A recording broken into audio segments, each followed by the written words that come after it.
ನಮಸ್ಕಾರ ಸ್ನೇಹಿತರೆ, ತಾಯಿಯ ಯೂಟ್ಯೂಬ್ ಚಾನಲ್ಗೆ ತಮ್ಮೆಲ್ಲರಿಗೂ ಆತ್ಮೀಯ ಸ್ವಾಗತ. ಸ್ನೇಹಿತರೆ, ಈ ದಿನದ ವಿಡಿಯೋದಲ್ಲಿ ಮನುಷ್ಯ ಹುಟ್ಟತಕ್ಕಂಥ ಸಂದರ್ಭದಲ್ಲಿ ಒಂಟಿಯಾಗಿ ಹುಟ್ಟೋದು, ಸಾಯ್ತಕ್ಕಂಥ ಸಂದರ್ಭದಲ್ಲೂ ಕೂಡ ಒಂಟಿಯಾಗಿಯೇ ಸಾಯೋದು. ಯಾರನ್ನು ಕುರಿತು ಹುಟ್ಟುವುದಿಲ್ಲ, ಯಾರನ್ನು ಕುರಿತು ಸಾಯುವುದಿಲ್ಲ. ಹಾಗಿದ ಮೇಲೆ ಭೂಮಿಯಲ್ಲಿ ಇರ್ತಕ್ಕಂಥ ಸಂದರ್ಭದಲ್ಲಿ ಏಕಜೀವನ ಅಂದರೆ ಒಬ್ಬ ವ್ಯಕ್ತಿ ಜನಗಳ ಸಾಂಗತ್ಯದಲ್ಲಿ ಇರೋದಿಲ್ಲ, ಜನಗಳ ಸಂಪರ್ಕದಲ್ಲಿ ಇರೋದಿಲ್ಲ. ಈ ರೀತಿಯ ಜೀವನವಾದರೂ ಯಾಕೆ? ಅದರ ಹಿಂದಿನ ಕಾರಣವೇನು? ಸಕಾರಾತ್ಮಕ ಅಂಶಗಳು ಅಥವಾ ನಕಾರಾತ್ಮಕ ಅಂಶಗಳು? ಸಕಾರಾತ್ಮಕ ಸ್ಥಿತಿಯೋ ಅಥವಾ ನಕಾರಾತ್ಮಕ ಸ್ಥಿತಿಯೋ ಆ ಮನುಷ್ಯರ ಜೊತೆಗೆ ಇರೋದನ್ನು ತಿಳಿಯೋದು ಹೇಗೆ?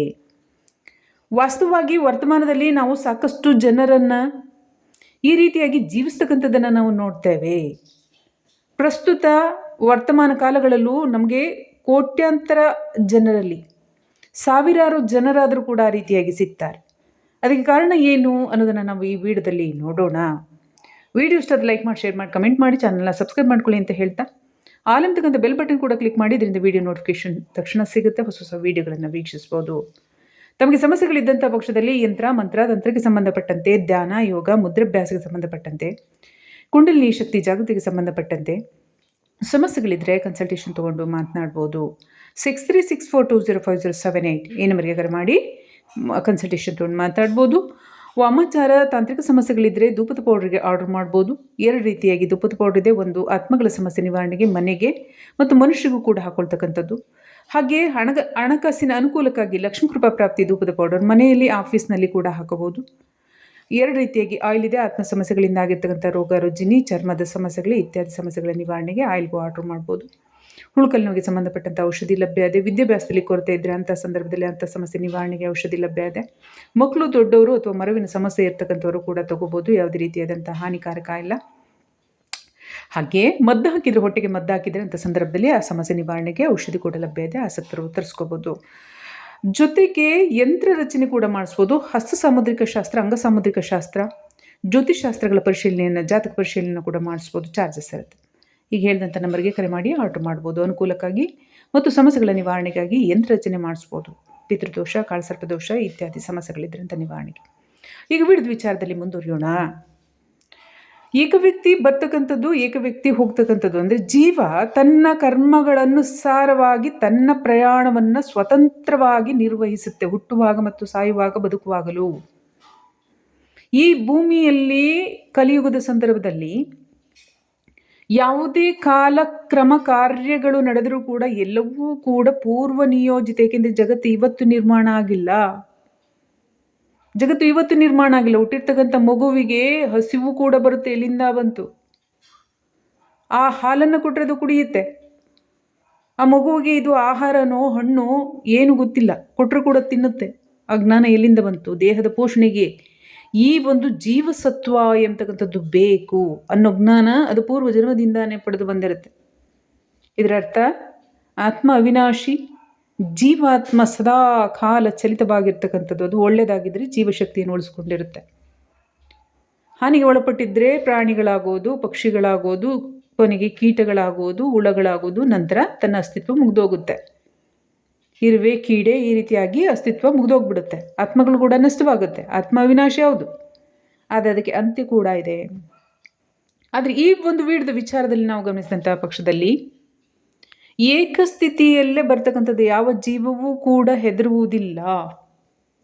ಯಾವ ಜೀವಕ್ಕೆ ಇನ್ನೊಬ್ಬರ ಸಹಾಯ, ಇನ್ನೊಬ್ಬರ ಅನಿವಾರ್ಯತೆ ಅಗತ್ಯ ಇಲ್ಲ. ಆದರೂ ಕೂಡ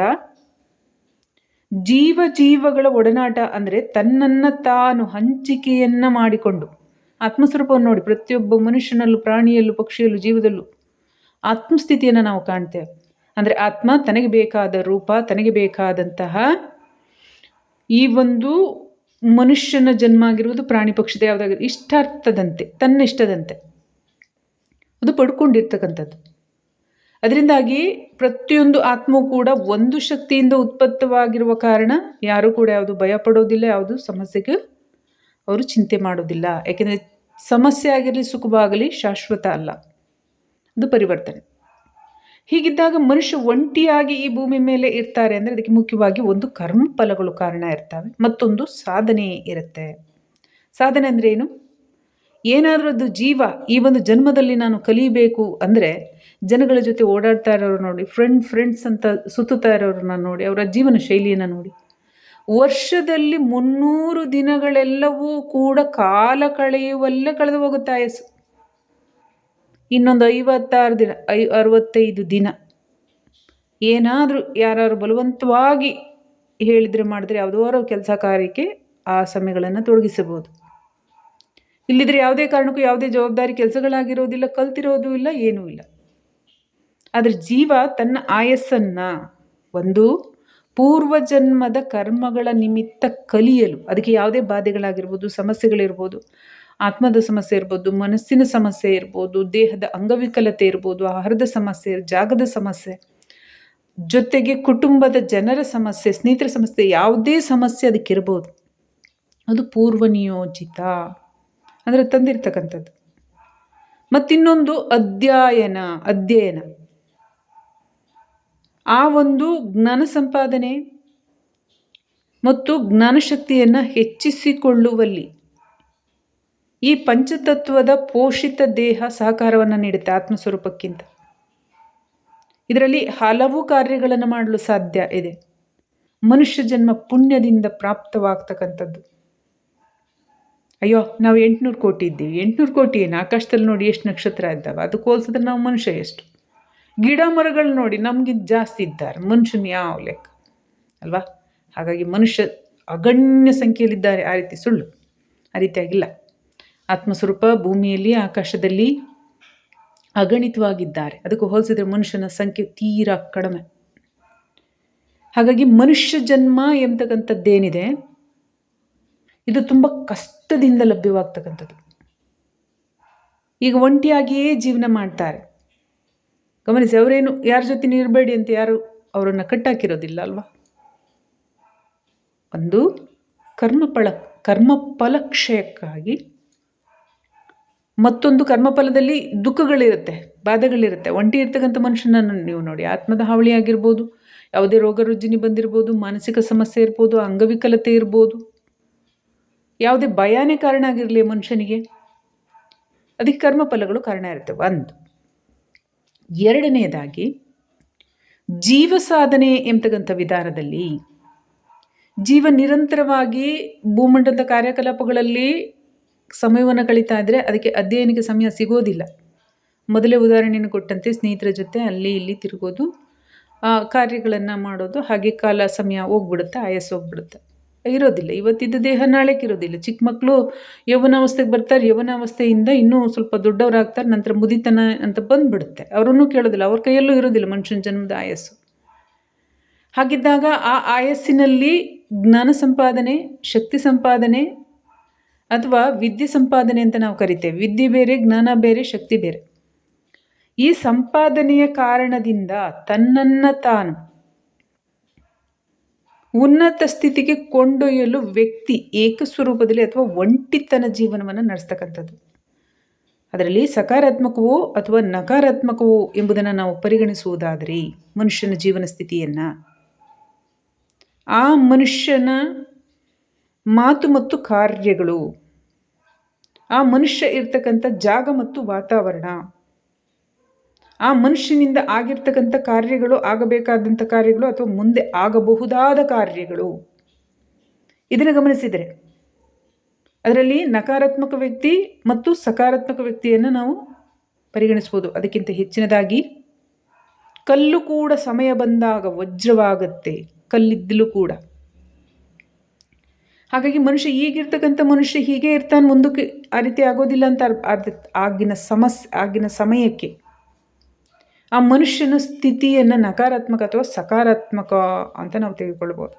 ಅದರ ಜೊತೆಗೆ ಅಂಗ ಸಾಮುದ್ರಿಕ ಶಾಸ್ತ್ರದ ಪ್ರಕಾರ ಮತ್ತು ನೆಲದ ಋಣದ ಪ್ರಕಾರ ಆ ಜೀವ ಯಾವ ಜಾಗದಲ್ಲಿದೆ, ಈಗ ಕಾಮ, ಕ್ರೋಧ, ಲೋಭ, ಮೋಹ, ಮದದಲ್ಲಿದ್ದು ನೋವು, ಸಂಕಟ, ಬಾಧೆಗಳಿಗೆ ಆ ಜೀವ ಒಳಗಾಗಿದ್ದರೆ ಅದು ನಕಾರಾತ್ಮಕ ಜೀವ.